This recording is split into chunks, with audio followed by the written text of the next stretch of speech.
Hola, cuando me formaba como ingeniero civil llevé una clase que se llama Procedimientos de Construcción y recuerdo perfectamente la primera clase.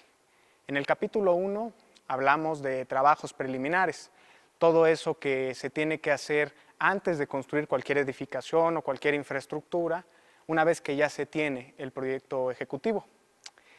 Y en el subcapítulo 1.1 discutíamos sobre cómo talar árboles, cómo intervenir en los ecosistemas. ¿Sí? Hablábamos de cómo teníamos que destruir para poder construir. Más tarde, también escuché las experiencias de mis profesores que me hablaban de que cuando se desarrollaban obras hidráulicas muy grandes u obras de vías terrestres, pues era inevitable desplazar a las comunidades o destruir los ecosistemas, como aprendimos en la clase de procedimientos de construcción. En algún momento, como estudiante universitario idealista, me cuestioné sobre cómo era posible que tuviéramos que destruir las comunidades y los ecosistemas para poder construir nuestra infraestructura. Parecía contradictorio. Sin embargo, en otro momento también pensé, pero dejar de construir infraestructura tampoco es una opción. Si lo piensas, nuestra civilización depende en gran medida de los servicios que ofrece nuestra infraestructura. Agua, energía, alimentos, transporte, salud, etc. Entonces, no hay manera de dejar de construir, pero estamos destruyendo. Al final, reflexioné que no es una discusión binaria. El desarrollo sostenible no es una discusión binaria, no es ser sostenible o no ser sostenible en absoluto. No se trata de o construyes o destruyes. En realidad, en medio hay una escala de grises en la cual tenemos que caminar orientados hacia la sostenibilidad. Y sobre eso quiero compartirte una reflexión este día. Hoy vivimos la crisis de la pandemia de COVID-19 y ella ha puesto en evidencia muchas de las crisis que ya vivíamos. Por un lado, la crisis de la naturaleza, y de hecho la pandemia es un síntoma de ella. La evidencia científica sugiere que detrás de la transmisión del virus SARS-CoV-2 a los humanos están justamente la depredación de los ecosistemas y la pérdida de biodiversidad. Pero estos problemas no son los únicos que están reunidos en esa crisis. También está el cambio climático, también está la disrupción en el flujo de nutrientes, que se manifiesta en cuestiones como la presencia de sargazo en las playas, está también la introducción de especies invasoras, y está el hermano siniestro del cambio climático, la acidificación del océano.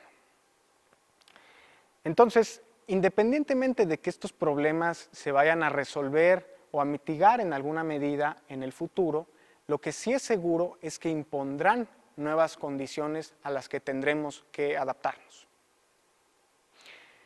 Por otro lado, la pandemia también acentuó la crisis de desigualdad que ya vivíamos. Y esto se manifestó de múltiples maneras, pero me referiré a dos en particular que tienen que ver directamente con la infraestructura.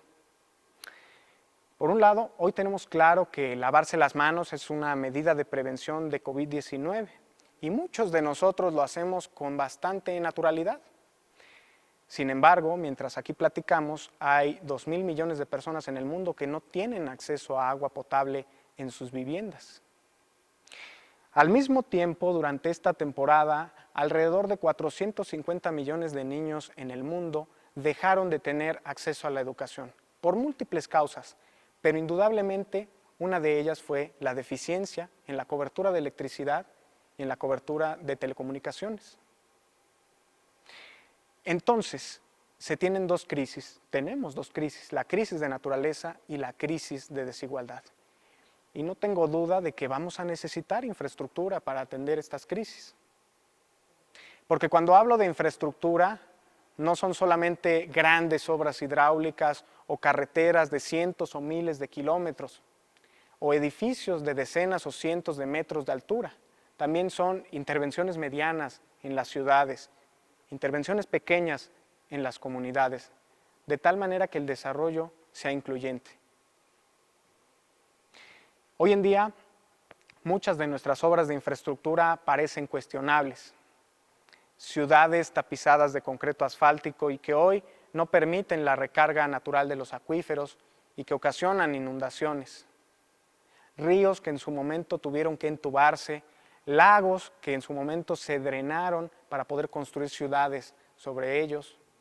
Parecen cuestionables todas estas obras, sin embargo, es claro que respondieron a las necesidades que existían en ese momento, respondieron al contexto en que se encontraba la civilización en aquel entonces. Y hoy estamos obligados a hacer lo mismo. Debemos continuar desarrollando nuestra infraestructura, pero con soluciones adecuadas al contexto en el que nos encontramos. Y el contexto en el que nos encontramos está caracterizado por las dos crisis que se mencionaron, la crisis de la naturaleza y la crisis de desigualdad.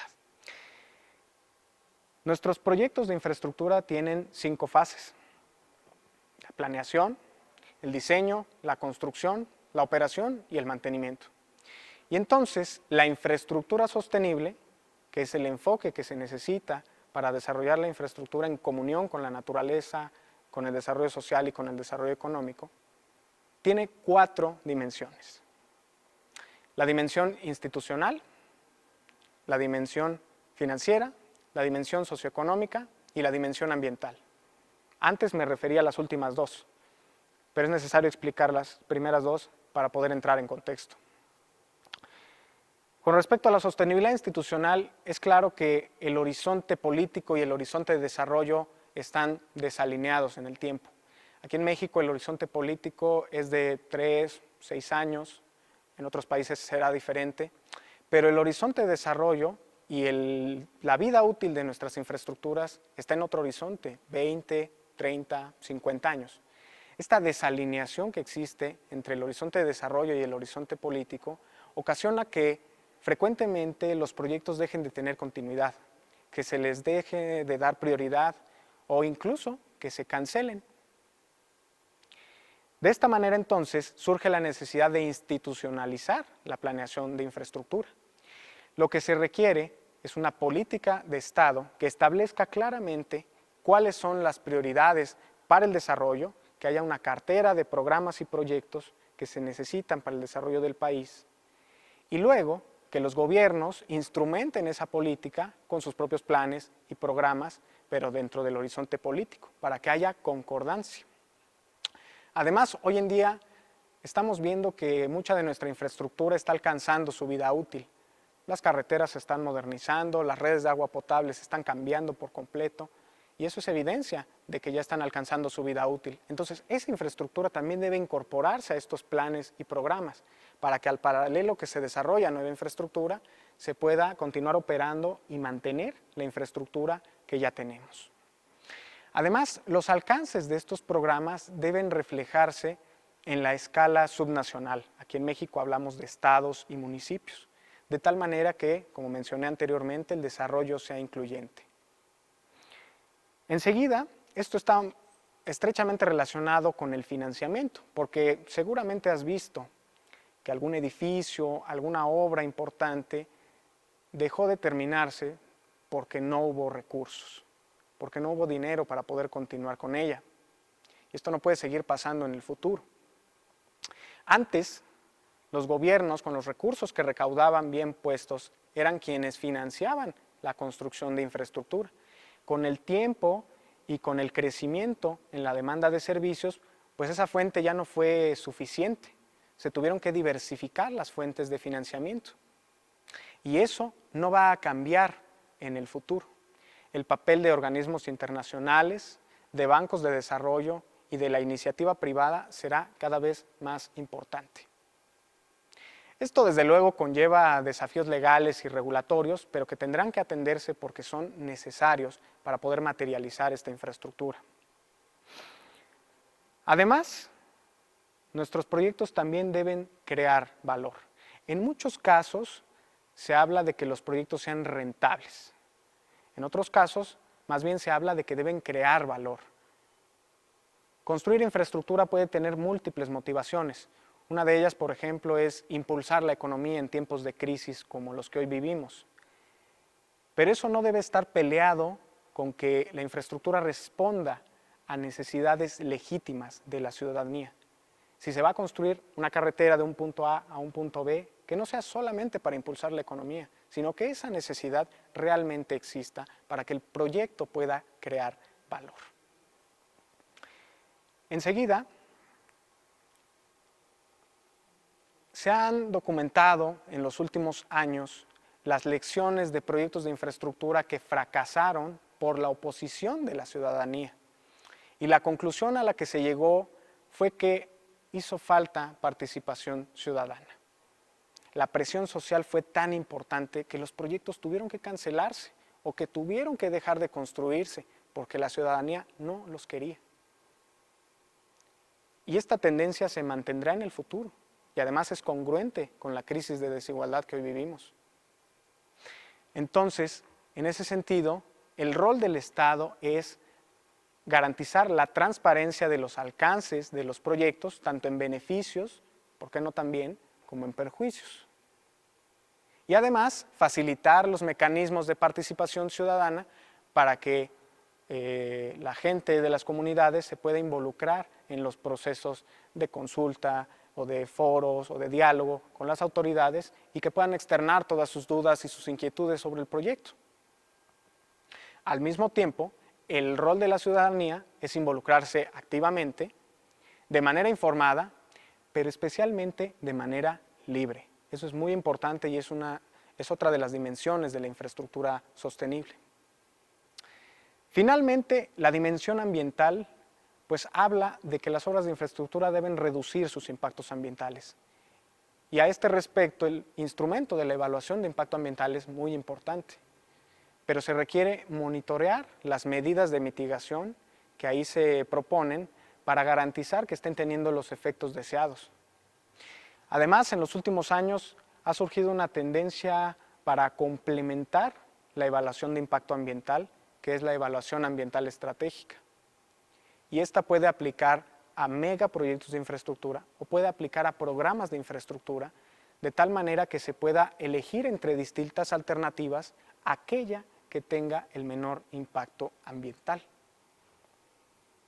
También aquí se vuelve necesario incorporar elementos de innovación en diseño y en materiales y procedimientos de construcción.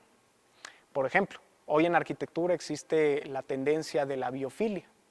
La biofilia tiene que ver con la incorporación de elementos de la naturaleza en el diseño arquitectónico y en el diseño urbano para poder tener esta comunión del desarrollo social con la protección de la naturaleza y desde luego con el desarrollo económico.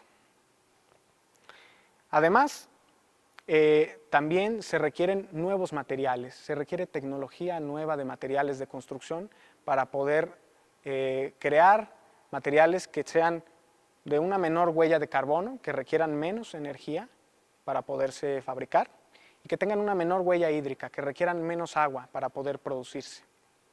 Y además se necesitan nuevas técnicas y herramientas en los métodos de construcción, abrazar las metodologías que permiten hacer un uso más eficiente de los recursos en la construcción. Y finalmente, nuestra infraestructura también debe ser resiliente. Estamos expuestos, y la infraestructura también, a múltiples fenómenos geológicos, fenómenos sanitarios como la pandemia que hoy vivimos, fenómenos químicos, explosiones y cosas de ese estilo, y especialmente a fenómenos hidrometeorológicos. Y estos tienen una particularidad y es que se ven acentuados por el cambio climático. Y entonces nuestra infraestructura debe de ser capaz de soportar los efectos de estos fenómenos, especialmente de sequías e inundaciones. Bien, recapitulando, empecé diciendo que la discusión de la sostenibilidad no es binaria, no se trata de ser sostenible o no ser sostenible en absoluto, sino que hay una escala de grises en medio y debemos caminar hacia la sostenibilidad.